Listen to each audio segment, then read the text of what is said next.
मराठा समाजाला ओबीसी प्रवर्गातून आरक्षण मिळावं या मागणीसाठी जरांगे पाटील हे पश्चिम महाराष्ट्र दौऱ्यावर आहेत। त्यासाठी नाशिक आणि आजूबाजूच्या परिसरातून शेकडो नागरिक दाखल झाले होते। प्रत्येक जण जसं जमेल तसं जरांगेंच्या सभेला आले। कुणी दुचाकी घेऊन आले, कुणी टेम्पो, कुणी ॲटो घेऊन आले। यामध्ये मात्र चर्चा रंगली ती या आजीची। या आजी रॅलीसाठी चक्क स्कूटीवरून आलेल्या या आजीचा व्हिडिओ सध्या तुफान व्हायरल होतोय।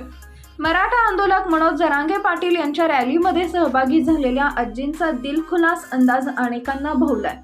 आयुष्याच्या प्रत्येक टप्प्यात वेगवेगळे अनुभव घेतले असणारी वृद्ध मंडळी आयुष्याच्या शेवटच्या टप्प्यात अशी उत्साही दिसली की बघणाऱ्यालाही प्रसन्न वाटतं। या व्हिडिओमध्ये तुम्ही पाहू शकता आजी रस्त्यावर बिनधास्तपणे स्कूटी चालवत आहे। एवढंच नाही तर आजी स्कूटी चालवताना या आजी कॅमेरामध्ये बघून हात सुद्धा दाखवत आहे। मनोज जरांगे यांचं ठिकठिकाणी प्रचंड उत्साहात स्वागत करण्यात आलं। त्यानंतर पंचवटीतील तपोवन इथल्या मैदानावर जरांगे यांच्या जय जयकाराने त्यांचे स्वागत करण्यात आले। त्यानंतर शांतता रॅलीला प्रारंभ झाला। हातात भगवे ध्वज घेऊन तसेच मनोज जरांगे पाटील यांच्या समर्थनाचे फलक घेऊन मराठा समाज बांधव मोठ्या संख्येने सहभागी झाले होते।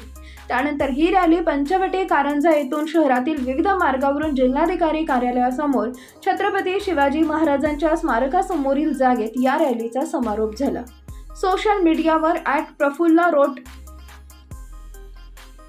338311 नावाच्या इंस्टाग्राम अकाउंटवरून या आजीबाईचा व्हिडिओ पोस्ट केलाय।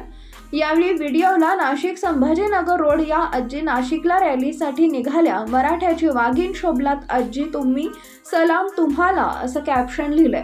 नेटकऱ्यांनी या व्हिडिओवर वेगवेगळ्या प्रतिक्रिया दिल्यात। एकानं म्हटलंय एक मराठा लाख मराठा, तर आणखी एका युजरनं भारी ब्रेव हर्ट आजीबाई।